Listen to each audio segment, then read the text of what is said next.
Então, vamos fazer aqui uma breve recapitulação do que vocês devem ter visto lá no vídeo. Então, lá no vídeo, a gente apresenta a definição de integral definida, né? Então, a integral definida, ou também chamada de integral de rima, foi definida como o limite das somas de rima, né? Limite das somas de rima que a gente simboliza assim, R, F, P barra, tá? Quando a norma da partição tende a zero. Vamos relembrar lá o que são esses carinhas? Bom, o que é a norma? O que é a partição? Então, uma partição, você tem um intervalo AB, por exemplo, simbolicamente representado assim, ó, A até B. Uma partição desse intervalo nada mais é que você dividir esse carinha em pedacinhos. Então, e esses pedacinhos não precisam todos ter o mesmo tamanho. A partição, quando todos os carinhas têm o mesmo tamanho, quando a gente fazia isso na aula passada, você lembra? A gente pegava esses intervalos e dividia em partes iguais. Quando isso acontece, a gente diz que a partição é regular. E aí todos os carinhas têm o mesmo tamanho, né? Seria B menos A sobre N. Mas uma partição genérica não precisa todos ter o mesmo tamanho, tá? Então, o primeiro ponto a gente chama de x0, o último ponto, como de costume, a gente chama de xn. Nota que a gente tem n mais 1 pontos aqui, tá? O cara na posição i a gente chama, por exemplo, xi, e o cara na posição 1 anterior a gente chama de xi menos 1. É só uma rotulagem. Da mesma forma, o comprimento de cada um desses subintervalos continua sendo xi menos 1. O que acontece é que não necessariamente esses caras têm que ter todos os mesmos tamanhos, tá? Então, isso é o que a gente chama de partição. E o que é uma partição pontilhada? É você vir dentro de cada subintervalo desses que aparece quando você dividiu o intervalo, você escolheu um ponto. Por exemplo, nesse primeiro intervalo aqui, x0, x1, você escolhe um ponto, e esse ponto eu estou chamando de T1. E a mesma coisa você faz no segundo intervalo, e a mesma coisa você faz no terceiro intervalo, e a mesma coisa você faz no 10º intervalo, né? Professor, como é que eu escolho esse ponto? Ao seu bel prazer. Pode ser o extremo esquerdo, pode ser o extremo direito, pode ser o ponto médio, tá certo? Claro que na hora das aplicações eu vou mostrar a vocês que em alguns casos existem umas escolhas mais inteligentes, tá certo? Então, isso esse conjunto de pontos, né, juntamente com esse pontilhamento, esses pontos são chamados de pontilhamento, isso é chamado de uma partição pontilhada. A gente simboliza assim, uma partição P e bota um pontinho em cima, para dizer que ela é pontilhada. Quando eu boto esse pontinho, quer dizer que eu escolhi em cada subintervalo um número que eu chamo de TI. Tá, professor, e feito isso, o que a gente faz em seguida? A gente define o que a gente chama de soma de rima. Então, a soma de rima da minha função f sobre essa partição pontilhada que eu acabei de definir, nada mais é que você calcula o voo da função em cada um desses pontos do pontilhamento e multiplica pelo comprimento do intervalo. Só isso, pessoal. Aí você soma tudo isso de 1 até n. Então, veja que se minha função for sempre positiva nessa região aqui, de a até b, então esse carinha que eu acabei de escrever aqui para você, numericamente é a área abaixo do gráfico da função, assim como a gente vinha fazendo anteriormente. Lá a gente chamava de soma superior e soma inferior, lembra? Soma superior e soma inferior. Então, essas somas superior e soma inferior são exemplos, são casos particulares dessa soma que a gente chama de soma de rima. Tá? A soma superior acontece quando você escolhe o TI como sendo o ponto onde a função tem o máximo. E a soma inferior é exatamente a soma de rima quando você escolhe esse TI sendo o ponto onde a função tem o mínimo. Só isso, tá certo? Então, a gente já vinha trabalhando com somas de rimas, eu só não tinha dado o nome ainda, tá? Então, beleza, professor. E para que servem essas somas de rima? Bom, como a gente já viu, essas somas, se a função for sempre positiva, isso aqui é aproximadamente a área abaixo do gráfico da função. Abaixo e f de x, né, do gráfico da função. Portanto, se eu quiser a área mesmo, eu tenho que fazer o seguinte, eu tenho que pegar nessas somas e colocar cada vez mais retângulos lá, né? Ou seja, fazer esses retângulos cada vez mais finos dentro lá ou abaixo lá da área da região englobada pelo gráfico da função e pelas retas, por exemplo, x igual a A e x igual a B, como a gente vê no vídeo lá. Ah, professor, e como é que eu faço para colocar cada vez mais retângulos aqui dentro? Ou você aumenta o número de pontos aqui, né? O número de pontos, você faz esse NTN infinito. Ou você faz o seguinte, que é como a gente colocou na definição de forma geral. A gente permite que a norma da partição tenda a zero. Novamente, o que é a norma da partição? É o maior dos subintervalos aqui. Ó. Cada subintervalo tem um comprimento, né? Delta x1, delta x2. Então, o maior desses delta xi, a gente chama de norma da partição. Tá? Então, se o maior desses comprimentos aqui vai a zero, quer dizer que todos os outros acompanham ele. Né? Porque se o maior vai a zero, os outros vão junto. Então, a gente vai definir, ou a gente definiu lá no vídeo, a integral como sendo o seguinte limite se existir. Então, a gente definiu lá a integral de a até b da minha função f de x dx como sendo o limite das somas de rima, ou seja, o limite como a norma da partição vai a zero das somas de rima, ou seja, da soma de f de ti ΔXi. Se esse limite existir, independentemente da forma como você escolhe os pontos do pontilhamento, então a gente diz que a função é integrável. Tá? Se isso aqui existir, se esse limite existir, então a gente diz que a funçãozinha f é integrável. Lembrando que o resultado dessa operação é um número, tá certo? Isso aqui é um número. E esse número ele pode ser positivo, negativo, zero, não importa. Ah, professor, área negativa não. Aqui é uma função genérica, tá certo? O resultado dessa coisa aqui não precisa ser a área abaixo do gráfico da função. O que a gente chama atenção é que se a função for positiva na região de integração, na verdade não negativa, então você pode associar esse resultado como sendo a área abaixo do gráfico. Mas integral pode ser várias outras coisas, e a gente vai ter uma unidade só para estudar aplicações da integral. Tá? Vocês vão ver que eu posso usar a integral para calcular comprimento de curvas, que eu posso calcular a área de superfície de revolução, por exemplo. Se eu pego essa figura e giro em torno desse eixo, vai aparecer algo mais ou menos assim, né? Qual é a área superficial dessa figura? A gente vai ver, vai ter oportunidade de calcular. Por exemplo, se eu tenho essa reta, gira em torno desse eixo, eu tenho esse sólido aqui. Como é que eu calculo o volume desse sólido? A gente vai ter oportunidade de fazer isso. Tudo isso com a integral, pessoal. Então, a integral não tem que ser área. É um número, tá certo? Dependendo da aplicação, você tem um resultado condizente com a sua aplicação. Por exemplo, se esse F aqui for a força que desloca um objeto ao longo do eixo X, né? Então, essa integral é o que a gente chama de trabalho, que vocês vão aprender ou já aprenderam lá na física, tá certo? Então, como eu falei, a integral não precisa ser área abaixo do gráfico da função. Tranquilo? Bom, aí a gente viu depois as propriedades da integral. Por exemplo, a integral da soma é igual à soma das integrais, se as funções forem integráveis, tá?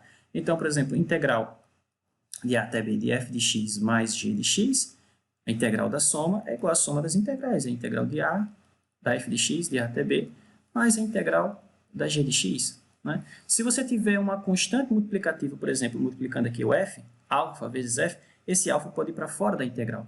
Então, essa propriedade é chamada propriedade de linearidade da integral. Outra propriedade, na verdade, existem várias propriedades, mas outra propriedade bastante importante é a aditividade da integral. Se você quiser calcular a integral de a até b, está aqui a sua função. Pensa agora na função como sendo uma função positiva.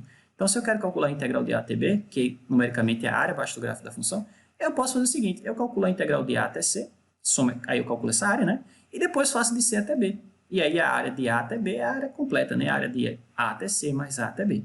Tranquilo? Então, essa propriedade é chamada propriedade aditiva da integral. Para integrar de a até b, eu posso integrar de a até c mais a integral de c até b. Ok? Então, essa propriedade aqui é muito importante. Todas são, na verdade. Inicialmente, eu vou fazer menção de quais propriedades eu estou utilizando. Ao passar do tempo, a gente vai fazer isso no automático. Professor, integral do produto é o produto das integrais? Não, pessoal, não existe, tá certo? Não existe integral do produto, integral do quociente, não existe uma propriedade para isso. Tranquilo? Então, o que a gente vai fazer? Bom, agora a gente vai fazer exemplos. Antes que eu passe para os exemplos, a gente lá chamou a atenção do nome, existe uma nomenclatura própria para cada um desses símbolos que aparece aqui, tá certo? Então, esse cara é chamado de limite de integração superior, esse cara é o limite de integração inferior, esse aqui é o sinal de integração, né, que é um S, só que é alongado, tá certo? É o sinal remanescente da palavra soma, tá certo? Você pegou a primeira letra da palavra soma e alongou, tá? Que mais? Esse termo que está aqui dentro a gente chama de integrando, tá? E o dx aqui, ele marca quem é a variável de integração, tá? Lá eu chamo a atenção, a variável pode ser qualquer uma que você escolha, tá certo? O único acordo que a gente faz é o seguinte, que a variável de integração, por exemplo, se eu colocar x aqui, nunca vai ser igual a nenhum dos limites de integração, para que não haja confusão, tá certo? Você pode usar qualquer letra aqui e aqui, contanto que não seja nenhuma dessas que aparece aqui em cima. Tá bom? Esse é um acordo de cavalheiros que a gente faz e a gente mantém. Tranquilo? Então vamos lá. Então, exemplo 16, calcule a seguinte integral. Bom, então ele pede para a gente calcular essa integral aqui. Professor, eu vou calcular isso como limite das somas de rima? Bom, em tese sim. Mas eu vou fazer o seguinte, vamos aplicar as propriedades que eu acabei de enunciar? Tá? E a gente vai usar alguns fatos já conhecidos que a gente viu na aula passada. Então, das propriedades da integral,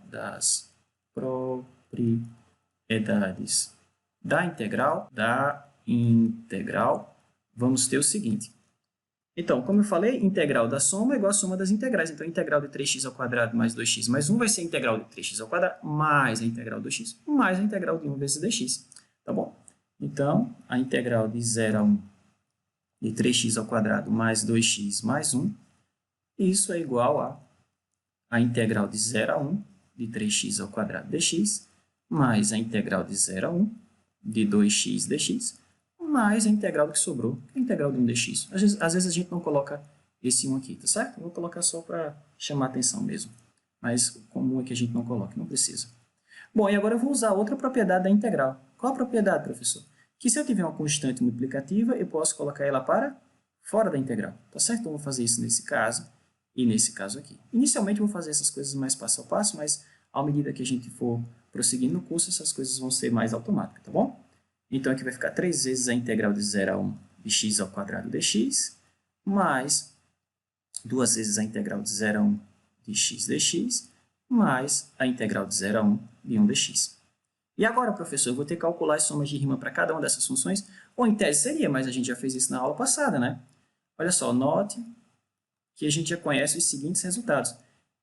A gente viu nas aulas passadas, ou na aula passada, que a integral de 0 a 1 de x ao quadrado dx, né? A gente calculou a área abaixo do gráfico da função x2 nesse intervalo. O que foi que deu lá como resultado?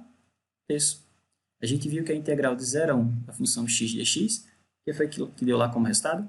1/2. E a gente viu que a integral de qualquer constante, integral de k dx, por exemplo, isso é igual a k que multiplica o comprimento do intervalo. No caso, o comprimento do intervalo aqui é 1 menos 0, que é 1. E quem é essa constante do nosso problema? 1. Então, isso vai ficar 1 vezes 1, que é 1. Tá certo? A integral de 1 dx, 1. Bom, agora acabou, né? É só substituir os valorzinhos que a gente tem aqui embaixo, aqui na expressão de cima.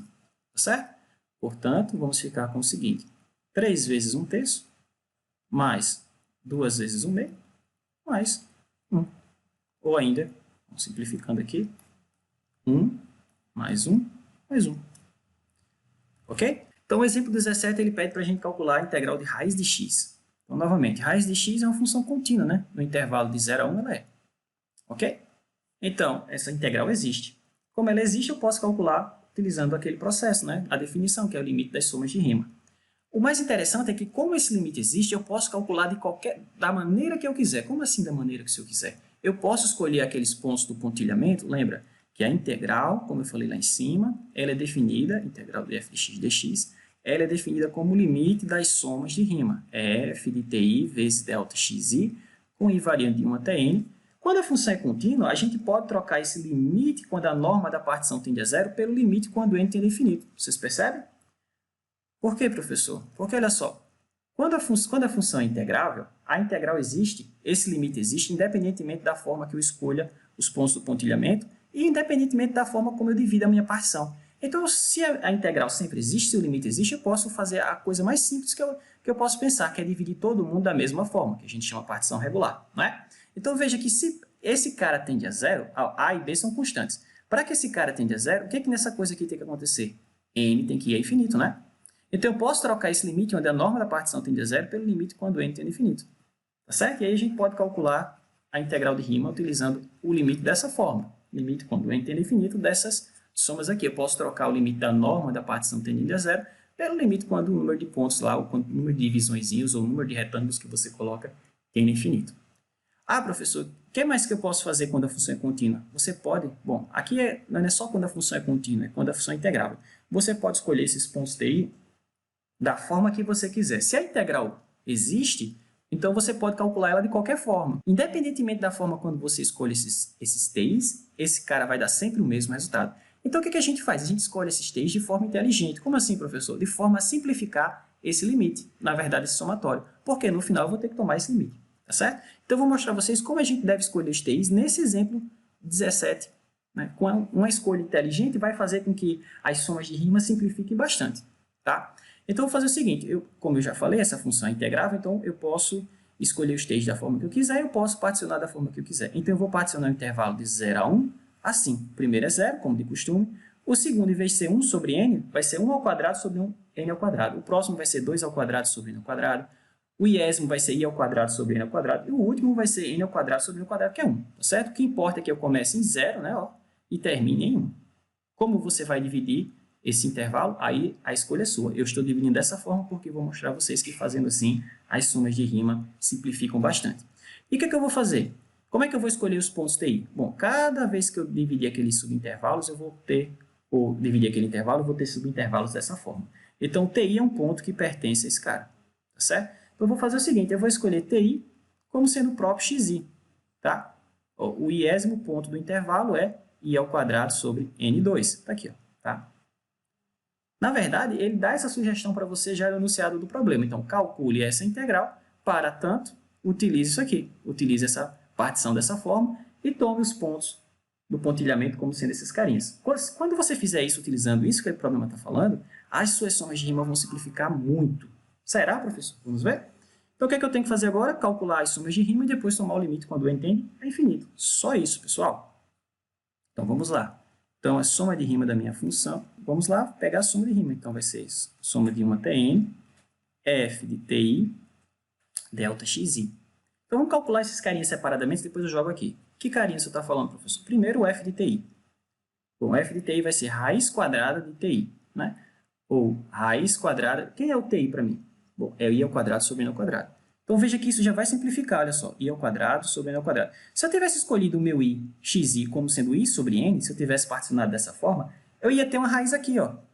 E eu não ia simplificar isso nunca, não é verdade?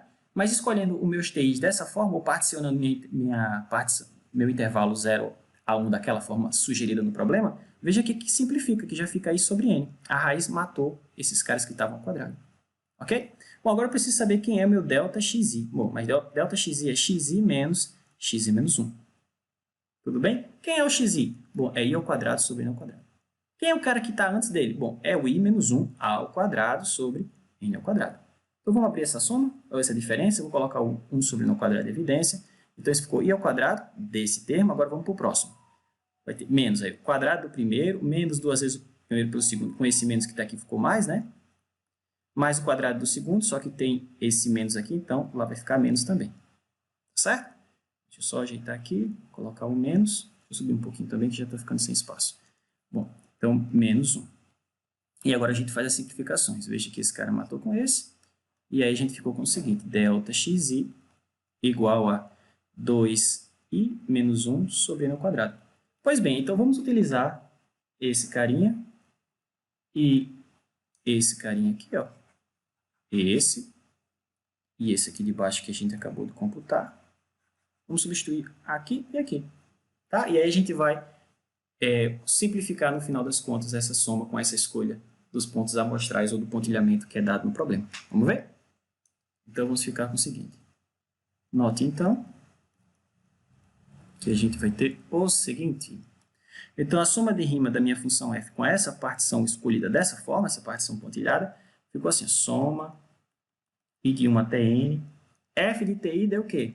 I sobre n, está aqui. Então, i sobre n, que multiplica o delta xi, que foi o quê? 2i menos 1 sobre n ao quadrado. Então, vai ter um n ao cubo aqui, que eu vou colocar para fora. Posso fazer isso porque o índice de somatório é i, o n somatório não depende de n, né? Bom, depende aqui em cima, mas ele não está somando, não está variando aqui dentro, tá? Então, a gente já viu que eu posso colocar ele para fora sem nenhum problema. Tudo bem? E aí ficou apenas o seguinte, soma i de 1 até n. Bom, aqui ficou 2i ao quadrado e o outro menos i. Ah, eu sei somar i ao quadrado, professor, eu sei somar i. Que bom, a gente vai somar e simplificar.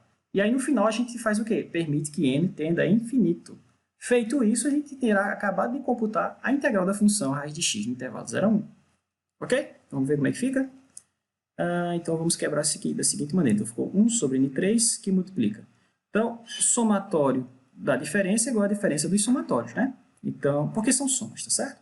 Então, vai ficar soma 2i ao quadrado, i de 1 até n, menos a soma de i de 1 até n. Ora, esse 2 aqui, novamente, eu posso colocar ele aqui para fora sem nenhum prejuízo, né, que é uma constante, e aí vai ficar o seguinte, 1 sobre n3, que multiplica duas vezes soma de i ao quadrado, i de 1 até n, menos a soma de i de 1 até n. Cada um desses carinhas eu já sei somar, né? Das aulas passadas, da aula passada a gente viu como fazer isso. Então, vamos fazer isso, né? Vamos simplificar. Então, ficou 1 sobre n3. Bom, o primeiro cara está indo para o seguinte, deixa eu colocar assim, duas vezes, soma dos quadrados, né? Vai ficar n3 sobre 3 mais n2 sobre 2 mais n sobre 6. Não é isso? Menos a soma dos inteiros, ou a soma dos naturais de 1 até n, é n que multiplica n mais 1 sobre 2. Tá? Vamos multiplicar logo. Tá? n2 sobre 2 mais n sobre 2. Tá certo? Então vai ficar n2 sobre 2 mais n sobre 2. Bom, agora é só dividir todo mundo por n3 e acabou. E aí a gente faz n tendo infinito. Ok? Então mais um passo aqui. Então o primeiro termo aqui vai ficar 2 sobre n3 dividido por esse n3, 2/3. O próximo termo, esse 2 vai cancelar com esse 2, tá certo? Então vai ficar 1 sobre n, tá certo? Porque tem um n ao quadrado aqui, tem um n ao cubo aqui embaixo. O próximo termo vai ficar, esse 2 vai simplificar com esse 6, vai ficar um 3 no denominador, e em cima vai ficar 1, né? Então 1 sobre 3n. Menos, agora no outro cara, bom, aqui tem um n ao quadrado, aqui tem um n ao cubo. Então menos 1 sobre 2n. Aqui tem um n, aqui tem um n ao cubo. Menos... ajeitar aqui, menos 1 sobre 2n ao quadrado. Tranquilo? Então essa é a nossa soma de rima. Essa é a soma de rima da minha função f sobre aquela partição p. Então como é que eu calculo a integral? Limite dessa soma quando n tende a infinito. Bom, quando n tende a infinito, todo mundo já está vendo para onde isso vai, né? Esse cara vai para zero, esse cara vai para zero, esse cara vai para zero, esse cara vai para zero. Portanto, o resultado deve ser 2/3. Ok? Então, tomando o limite,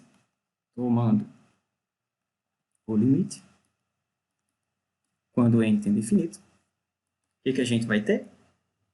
Então, a integral de 0 a 1 da função raiz de x dx igual a 2/3. Olha que legal. Professor, não tem jeito mais fácil de fazer isso, não? Claro que tem, pessoal. Mas vocês só vão ver na próxima aula, quando a gente tiver o teorema fundamental do cálculo. Exemplo 18. Exemplo 18 pede para a gente calcular a integral de x ao quadrado. Professor, eu já fiz isso. A gente fez isso aí mesmo na aula passada. Ela calculou a integral de x ao quadrado, só que no intervalo de 0 a 1. Agora ele está pedindo para você calcular no intervalo genérico, de A até B. E aí, para isso, ele vai te dar outra dica. Cria uma partição qualquer, P. Mas nessa partição arbitrária, escolha os pontos do pontilhamento TI como sendo exatamente esses caras aqui. E essa é a escolha inteligente. Por que essa é a escolha inteligente? Porque ela vai simplificar a soma de rima. Professor, mas se eu escolher outra forma de pontilhar, não vai dar o mesmo resultado, não? Vai, só que você vai fazer muito mais conta, tá certo? Com essa escolha, vocês vão ver que a soma de rima vai simplificar da mesma forma que simplificou o exemplo anterior. Tá? Então, isso, alguém tem que mostrar a vocês pela primeira vez. Não tem como vocês adivinhar que essa é a melhor escolha para calcular essa integral.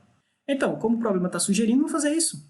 Vamos pegar uma partição arbitrária, uma partição qualquer desse intervalo AB, tá certo? Mas, em cada subintervalo que aparece, vamos pegar esse TI.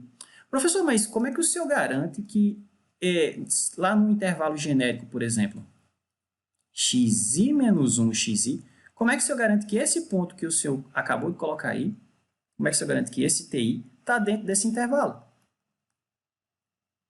Vamos ver se ele está realmente... Porque, assim, se esse cara não estiver dentro desse intervalo, a gente escolheu um cara errado, né? Tudo bem? Então, não é muito difícil de perceber, não. Tudo que eu tenho que mostrar é que, como eu falei, TI está entre xi e xi menos 1. Se eu fizer isso, quer dizer que ele está dentro daquele intervalo, né? Tudo bem? Ora, mas no pior dos casos, o menor valor que TI poderia ter é xi menos 1, né? Então, se onde tiver aqui, olha, se onde tiver xi, você substituir por xi menos 1, então isso aí ia ficar xi menos 1 ao quadrado aqui, né? Mais xi menos 1 ao quadrado aqui de novo, né? Mais xi menos 1 ao quadrado aqui, né? Que já tinha. E aí, se você dividir isso por 3, bom, você está somando a mesma coisa 3 vezes, né? Então, na pior das hipóteses, o que você tem é xi menos 1 ao quadrado, raiz quadrada desse cara. Mas essa raiz quadrada vai cancelar com o quadrado aqui em cima. Então, na pior das hipóteses, o TI é igual a xi menos 1. Beleza, ele não saiu para cá do intervalo. E na melhor das hipóteses, qual é o maior valor que TI pode ter? Bom, o maior valor que TI pode ter é quando TI for igual a xi, né? Ou seja, ou de outra forma, quando todos os caras que aparecem aqui for igual a xi. Então, se xi menos 1 for igual a xi, isso aqui vai dar xi ao quadrado. Se xi menos 1 for igual a xi, isso vai dar xi ao quadrado. Mas aí 3 vezes ele, cancela com esse 3 aqui de baixo, tira a raiz quadrada, dá exatamente xi. Portanto, na pior das hipóteses, ele não sai daqui e ele não sai daqui. Portanto, esse cara sempre está dentro desse intervalo, tá bom? Então, você não precisa fazer essa análise, ele já está dizendo que esse cara está no intervalo, tá? Mas se você quiser checar mesmo, será que está mesmo, se a professora não está me enganando, você pode fazer essa análise rápida. Tá bom? Então, o que eu vou fazer? Bom, vou construir a soma de rima, simplificar, já que eu disse que esse cara vai simplificar, e aí tomar o limite quando o número n, o número de divisões lá tende a infinito. Novamente, estou trocando esse cálculo aqui, quando a norma da partição tende a zero, porque isso aqui não é algo tão simples de calcular, mas isso aqui é simples. Tá? Mas por que você pode fazer isso? Porque essa função é contínua, e toda função contínua é integrável. Então, eu posso escolher, por exemplo, uma partição onde eu divido todo mundo de forma igualitária. Tá? Mas aqui não é necessário. Você pode pegar P, uma partição arbitrária. Tá? Então, eu acho que aqui é para tanto, dada, né? Dada uma partição arbitrária de P, de AB, utilize esses caras como a escolha dos pontos do pontilhamento. Então, vamos fazer isso. Vamos ver onde é que a gente chega com isso. Então, como eu falei, observe que os TIs realmente pertencem aos intervalos em questão. Só que aqui é xi menos 1, xi, professor. É o contrário, xi menos 1, xi. Ok, então vamos montar a soma de rima. Então, a soma de rima da minha função f sobre essa partição P vai ficar, bom, como de costume, o valor da função no TI vezes o comprimento do intervalo. É sempre assim. Pessoal, essa noção de integral de rima, ou de integral como limite das somas de rima, vão acompanhar você em qualquer noção de integral que você for aprender. Como assim, professor? Vocês vão ver, por exemplo, que existem outros tipos de integrais. Existem integrais duplas, existem integrais triplas, existem integrais de linha, existem integrais de superfície, tá certo? Então, em todo tipo de integral que for definido para vocês, esses caras vão ser sempre definidos como limite de somas de rima. Limite de somas como essa. Claro, o que vai diferir de um problema desse para o outro é como essa função é definida e quem é o termo que você vai multiplicar a função, tá certo? Vocês vão ver isso com mais detalhe quando vocês forem estudar, por exemplo, integrais duplas, integrais triplas, integrais de linha, integrais de superfície. Mas integral, de forma geral para vocês, vai ser sempre o limite das somas de rima. O que acontece é que cada tipo de integral tem uma soma de rima diferente. Tá? Mas é sempre o valor da função em algum canto vezes o comprimento de alguma coisa, certo? Ou a área de alguma coisa, ou o volume de alguma coisa. Sempre assim, tá certo? É sempre assim. Ok, então agora vamos fazer o que o problema pediu. Então isso aqui vai ficar soma e de 1 até n. Lembre que a função é f de x é igual a x ao quadrado. Portanto, tudo que eu colocar aqui sai ao quadrado, tá? Então, f de ti vai ficar ti ao quadrado. Tudo bem? Só que quem é ti? É essa raiz. Veja que quando eu quadrar esse cara, a raiz aqui some. Vai ficar apenas o que está aqui dentro, não é verdade? Então, vai ficar apenas xi ao quadrado, vamos lá, colocar aqui, xi ao quadrado mais xi vezes xi menos 1 mais xi menos 1 ao quadrado. Tudo isso dividido por 3. Professor, isso vai simplificar? Vai. Porque quem é o ΔXi? Não é xi menos xi menos 1? É isso, professor. Então, olha só, o que eu posso fazer? Eu posso colocar isso em um terço para fora. Então, 1/3 do que sobrou. E de 1 até n, e aí ficou assim, ó, xi ao quadrado, mais xi que multiplica xi menos 1, mais xi menos 1 ao quadrado. Se eu multiplicar isso por xi menos 1, pessoal, isso aqui vai se reduzir a uma coisa bem simples. Vocês podem depois testarem aí, tá? E de 1 até n. Vai ficar apenas a seguinte, ó, quando você multiplicar termo a termo aqui, ó, multiplicar todo mundo e somar, simplificar, o resultado vai ficar assim, ó, xi ao cubo menos xi menos 1 ao cubo. Olha que legal. Professor, dá isso mesmo? Dá, pode testar. Tá certo? Por exemplo, esse com esse aqui já deu o primeiro termo aqui. Esse com esse aqui já deu o último termo. E qualquer outra multiplicação sempre vai ter um positivo ó, e um negativo. Aí esses caras vão se cancelar. Tá certo? Vocês podem abrir os termos aí, termo a termo, e vocês vão perceber que realmente esses caras se cancelam. Então sobrou só isso. Mas, professor, como é que isso vai me ajudar a calcular aquelas somas? Como é que isso vai me facilitar calcular o limite das somas de rima? Pela seguinte observação. Vamos abrir os termos dessa soma. Quem é o primeiro termo dessa soma? É quando o i for 1, professor. Então faz i igual a 1 aqui. Então quando o i for 1, você vai ficar assim, ó, x1 ao cubo menos x0 ao cubo. Quem é o próximo termo? É quando o i for 2, então você vai ficar x2 ao cubo menos x1 ao cubo. Quem é o próximo termo? É quando o i for 3, vai ficar x3 ao cubo menos x2 ao cubo. Mas até o último termo, que é xn ao cubo menos xn menos 1 ao cubo. Perceberam o que aconteceu? O que vai acontecer agora, na verdade? Isso é uma soma telescópica, né? Olha só, esse cara cancela esse cara cancela esse cancela o próximo, e esse é cancelado com o anterior. Então sobrou quem? Só o primeiro e o último. Então a gente for com o seguinte, ó, 1/3 de... Bom, daqui sobrou xn. xn ao cubo. xn ao cubo. E daqui sobrou apenas o x0. x0 ao cubo. Ora, mas quem é xn, pessoal? É b. É o último termo da partição. E quem é x0? É a. É o primeiro termo da partição. Então, olha só. Isso aqui ficou 1/3 de b ao cubo menos A ao cubo. Mas tanto B quanto A são constantes. Portanto, quando eu tomar o limite dessa expressão, quando n tem definido, tem n aqui, em algum canto? Não. Limite a uma constante é a própria constante, não é verdade? Olha só como foi simples. Pessoal, só chamar a atenção, se você escolher outra forma de pontilhar isso aqui, com certeza o resultado aqui vai depender de n. E pode depender de n de uma forma bastante feia, né? Feia porque vai ter uma raiz quadrada em algum canto. Né? E aquela escolha da gente fez com que a raiz quadrada sumisse, desde o início. Tá bom? Então, logo, a integral de a até b, de x ao quadrado dx vai ficar o limite, quando n tem definido, dessa expressão, 1/3 de b ao cubo menos a ao cubo. Ok? Ou ainda, b3 sobre 3 menos a3 sobre 3. Então, veja que agora você sabe calcular a integral da função x ao quadrado em qualquer intervalo. Por exemplo, quando a for 0 e b for 1, isso vai dar um terço que a gente já conhecia. Não é verdade? Tranquilo? O exemplo 19 não é um exemplo onde a gente vai calcular a integral, tá? Mas é um exemplo que eu digo assim, vai nos preparar para fazer o exemplo 20, onde a gente vai precisar calcular a integral. Tá? Então, esse exemplo 19, ele pede apenas que a gente verifique essa soma. Verifique que se eu somar de 1 até n cosseno de x, o resultado é essa expressão aqui do lado. Professor, isso vai precisar disso para quê? Para calcular a integral do cosseno, como vocês vão ver no próximo exemplo. Tá bom? Então, vamos lá.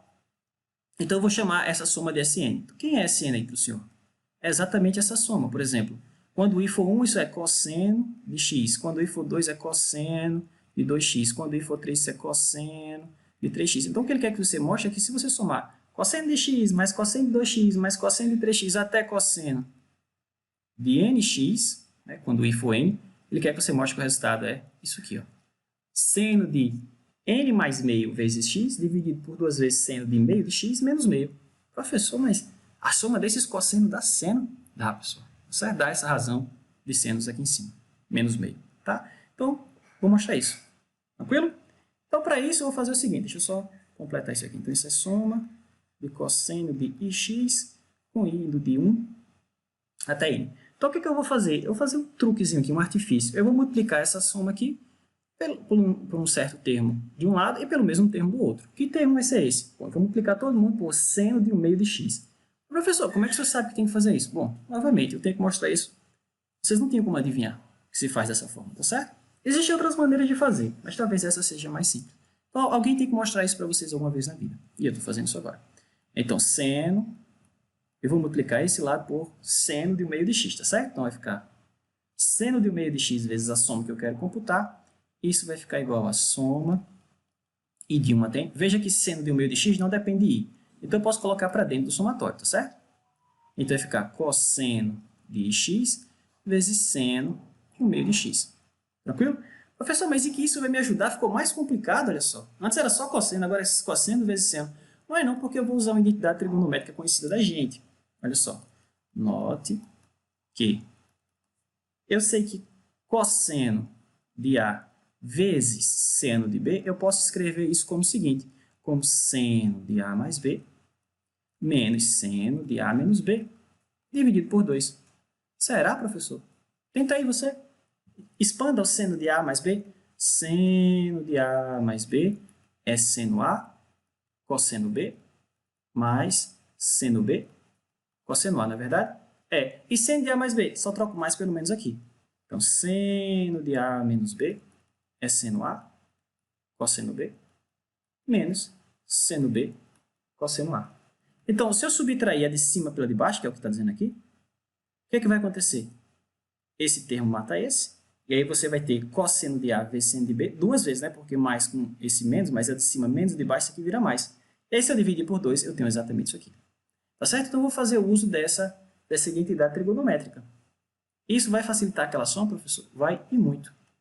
Certo? Deixa eu só apagar aqui. E aí a gente continua. Pronto. Então, eu vou usar esse fato nessa expressão de cima. Então, isso aqui está fazendo o papel do meu A, tá certo? Isso aqui está fazendo o papel do B nessa relação aqui de baixo. Tá bom? Então, fazendo isso, o que a gente vai ficar? Vamos ficar com o seguinte.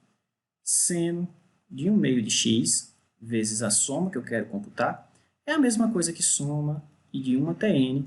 Bom, então vai ficar cosseno de A mais seno de B, onde A agora é ix e B é 1 meio de x, certo? Olha assim, aqui em cima, estou chamando o A está fazendo, o ix está fazendo o papel de A e o meio de x está fazendo o papel de B, tá certo? Então vai ficar ix mais meio de x, eu posso colocar o x em evidência, ficou seno de i mais meio, né? Que multiplica x.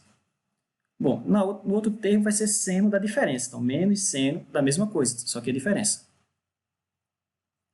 Ok? Tudo isso dividido por 2 professores. Não complicou mais, não? Não era para ficar mais simples? Está mais difícil. Não está não, pessoal. Por quê? Porque essa soma também é uma soma telescópica. Então isso vai ficar assim, olha só. Vamos abrir os termos dessa soma para você perceber o que eu estou falando. Para vocês perceberem. Então esse 1 meio eu posso colocar para fora, tá? Vou fazer isso. Deixa eu colocar ele aqui para fora, então ficou assim, 1 meio de... Vamos lá, quando i for 1 nessa soma aqui, o que é que vai dar? Então vai ficar i igual a 1, vai ficar 1 mais meio, que é 3 meios, né? E aqui vai ficar 1 menos meio, que é meio, certo? Meio e 3 meios aqui. Então vamos ficar com o seguinte, o primeiro termo, quando i for 1, vai ficar seno de 3 meios de x menos seno de meio de x. Esse é o primeiro termo, para i igual a 1. Agora eu vou fazer a mesma coisa para i igual a 2. Vamos lá, mais, para i igual a 2 vai ficar seno, então vai ficar 2 mais meio, vai ficar 5 meios, né? 5 meios de x, menos seno de 2 menos meio, que é 3 meios. Então, 3 meios de x, tá certo? Mais, próximo termo, quando n for 3, então vai ficar mais seno de, novamente, 3 mais meio, 7 meios. Então, 7 meios de x, menos seno de 5 meios. Eu acho que já deu para perceber onde a gente vai chegar, né? Mais, até o último termo, vai ficar seno de... Bom, quando i for n, vai ficar n mais meio. Então, seno de n mais meio de x. Mais, na verdade, menos seno de n menos meio. Ok? Bom, e é isso. Agora vamos simplificar. Você falou que essa soma era telescópica. E é, né? Olha só, esse cara foi com esse. Esse cara foi com esse. Esse vem com o próximo que está aqui. E o penúltimo daqui, no último daqui desse termo, cancela esse outro. Tá certo? De forma que sobrou apenas esse termo. E isso. Aí acabou, pessoal. Então esse aqui vai ficar o seguinte. 1 meio, vamos com o seguinte, olha só. 1 meio de seno de n mais meio que multiplica x, menos seno de 1 meio de x. Ok? Tudo isso aqui dividido por 2. Mas lembra, isso é igual a seno de 1 meio de x, que é o outro lado da igualdade, né? Tá aqui, ó, vezes Sn. Mas eu quero só o Sn, então vou passar esse cara dividindo, tá bom? Então, quando eu passar esse cara dividindo, veja que ele aparece aqui, ó.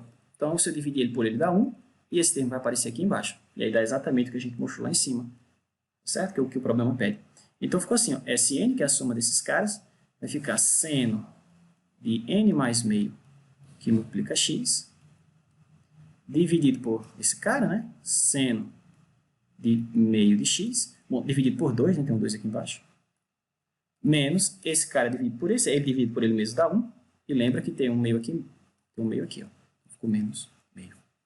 Ok? É um pouquinho trabalhoso, mas não é nada complicado não, só seguir a receita de bolo que o professor falou ali em cima. Ok? Então, moral da história, soma dos cossenos, se eu somar cosseno de x com i de 1 até n, o resultado é essa expressão. Exemplo 20, calcule a integral do cosseno, de 0 a 1. Tranquilo? Então, novamente, como a função cosseno é uma função contínua, essa integral existe independentemente da forma como eu escolho os pontos de pontilhamento e a forma de particionar o intervalo 0 a 1. Então, eu vou particionar da forma mais convencional, que a gente chama de partição regular. Tá? Eu vou dividir a partição, vou dividir o intervalo 0 a 1 em n partes iguais. A gente já viu como é que faz isso, né? O comprimento de cada subintervalo vai ser 1 sobre n, né? Que é 1 menos 0 dividido por n. E o iésimo ponto da partição xi é i sobre n. Tá? A gente já viu isso. Então, vou montar a soma de rima e depois simplificar e tomar o limite quando o número de divisões tende a infinito. E aí, a gente vai ver qual é o valor dessa integral. Tranquilo? Então, vamos lá. Veja como é chato, né, calcular integral pela definição. Mas não se preocupe. Na próxima aula, tudo isso vai ficar muito mais simples, tá? Prometo. Então, isso aqui vai ficar a soma de 1 até n, f de ti, vezes delta xi. Ou ainda, quem é a minha função? Cosseno. Ficou soma de i até 1, eu vou escolher, como eu já falei, os ti's como sendo xi, ou seja, extremo direito de cada subintervalo, i sobre n. Então, a gente ficou com cosseno de i sobre n, que multiplica ΔXi, mas ΔXi é 1 sobre n, tá certo? Então, esse 1 sobre n eu posso colocar para fora, vou fazer aqui embaixo. Então, vai ficar assim, ó, 1 sobre n, soma i de 1 até n, cosseno de i sobre n. Então, entenderam por que eu fiz o exemplo 19 primeiro? Porque eu precisava de uma expressão que me permitisse simplificar essa soma. Professor, mas lá no exemplo anterior era cosseno de ix. Aí o senhor tem cosseno de i sobre n. Tudo bem, basta você ir lá na expressão anterior e substituir x por 1 sobre n. Se você fizer isso, não tem exatamente essa soma aqui?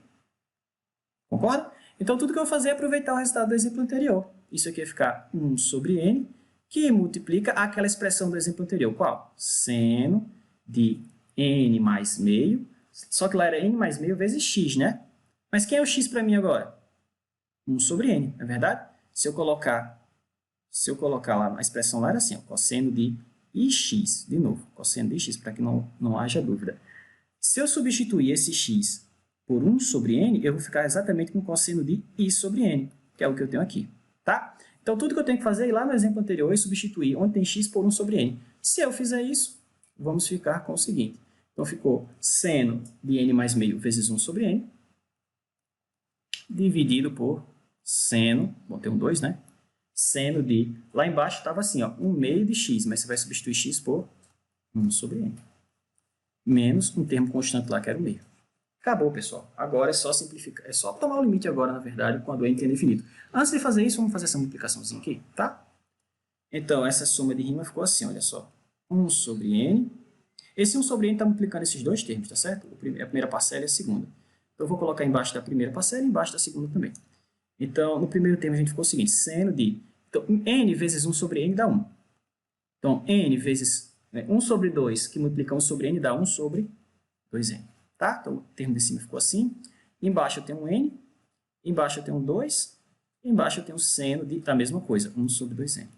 Menos 1 sobre 2, bom, esse n passa para cá. Ok? Acabou. Agora é só tomar o limite nessa expressão quando n tem infinito. Tranquilo? Então, para fazer isso, deixa eu só reescrever isso aqui assim. Esse 2n que está multiplicando aqui, eu posso passar ele dividindo aqui como 1 sobre 2n, né? Que multiplicar por a é a mesma coisa que dividir por 1 sobre a. Não é verdade? Do contrário, vocês vão ter que usar o L'Hopital aqui para resolver isso. Eu só reescrevi a soma, não fiz mais nada. Apenas esse 2n que estava multiplicando aqui, eu passei dividindo aqui como 1 sobre 2n. Tá bom? Então, o que vai acontecer com isso, com essa expressão quando o n tem infinito? Vamos ver? Quando o n tem infinito, 1 sobre um número muito grande, isso aqui vai para 0, né? E aqui fica 1. Então, o termo do numerador está indo para seno de 1. O numerador está indo para seno de 1. Seno de 1 é um número, tá certo? Tão bom quanto, por exemplo, seno de π sobre 2. Mas como eu não tenho uma calculadora aqui, eu não sei quanto é seno de 1. E não, seno de 1 não é 0. Ok, nesse termo aqui, quando o n tem infinito, isso aqui vai para onde? Para 0. E nesse termo aqui, professor? Bom, esse cara aqui dentro está indo para 0 e aqui embaixo está indo para 0. Então, você está indo para aquele limite trigonométrico fundamental, que é conhecido da gente, né? O seno de 0 sobre 0. Né? Ou o limite de seno de u sobre u quando u tende a 0. Quanto é que vale esse limite? Bom, você deve estar pensando aí, 1. É verdade, é isso mesmo. Então, em cima vai para seno de 1, embaixo vai para 1 e o outro termo vai para 0. Moral da história, logo, tomando o limite quando n tem infinito, tomando o limite quando n tende a infinito, então a integral do cosseno de 0 a 1 vai para o que sobrou lá? Seno de 1. Olha que legal. Professor, não tem um jeito mais fácil de fazer isso, não? Tem, pessoal. Mas só na próxima aula, quando eu mostrar para vocês isso aqui, Teorema Fundamental do Cálculo. Tá certo? A parte 2 do Teorema Fundamental do Cálculo é que vai me permitir calcular isso de uma forma bem simples.